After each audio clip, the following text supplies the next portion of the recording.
That was California Congressman Ro Khanna defending President Biden last year. Congressman Khanna joins me now from Pennsylvania, where he's hosting town hall meetings this weekend. Okay, we're going to get to Biden in a second.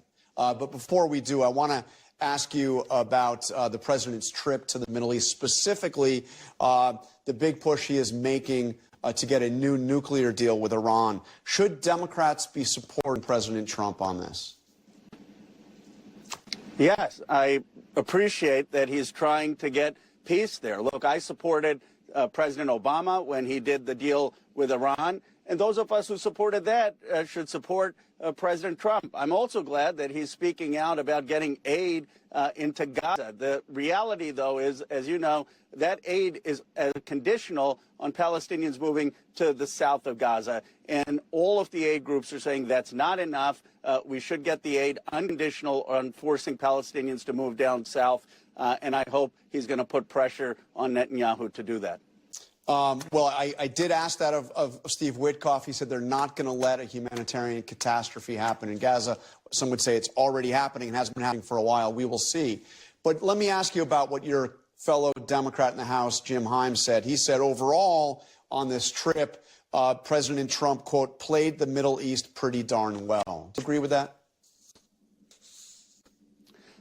I appreciate that he's trying to get a deal with Iran. I don't like the fact that the biggest AI center, research center, is going to be in Dubai. I mean, what happened to America first? Why don't we put that center in Pennsylvania or in Ohio, especially Western Pennsylvania? That's a place that's looking to get massive data centers, and that would create a lot of jobs. Now, I'm all for collaboration, selling more into our allies in the Middle East. But we should be focused on putting the new technology jobs in the United States. Okay, let's turn to President Biden. We heard you just a few moments ago consistently defending the president as he was facing all those questions about his mental fitness, his age, back when he was still president and still the Democratic nominee.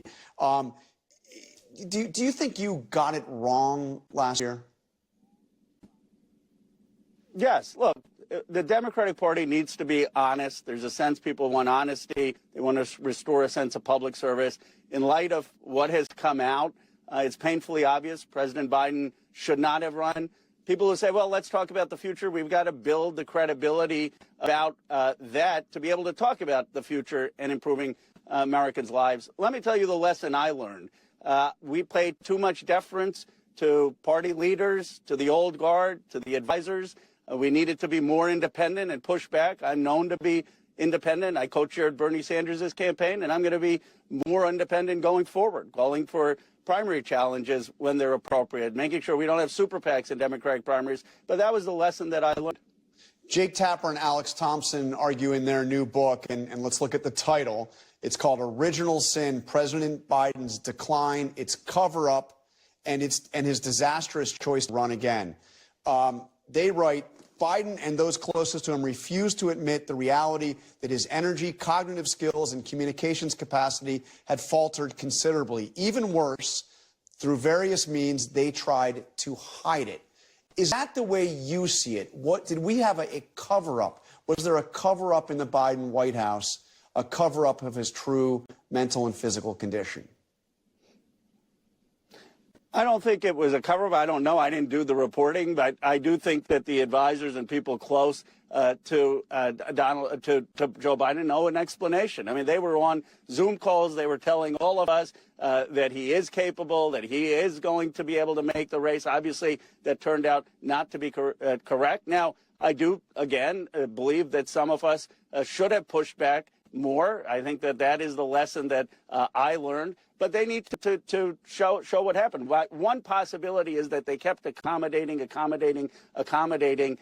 didn't realize how much they had accommodated. But that's a question they owe an explanation for. What I don't think the Democratic Party can do is just say, let's talk about the future, let's move past this.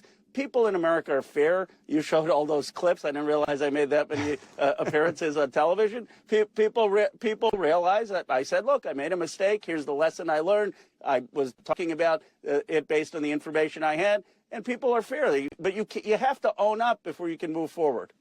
Yeah, so I won't remind you, well, maybe I will, that you, right after the debate, compared Joe Biden to Rocky Balboa. So we won't get into that. I still, yeah? well, I still think, look, he overcame the loss of his son. He's had a remarkable life. He showed a lot of resilience. That was a question of his character. I still think Joe Biden has a lot to be proud of in his record. The CHIPS Act to bring semiconductors back, the Inflation Reduction Act to set up clean tech, the fact that we got out of COVID in the economy and had a strong economic recovery. And he has a lot of resilience in his life. That doesn't mean, though, that he made the right decision to seek a second term. Okay, you're out in Pennsylvania. You've been holding these benefits over billionaires town halls. You've got another tonight, and now you're planning at least 10 in Republican districts. What's the theory of the case? Why are you out in Republican districts holding these town hall meetings?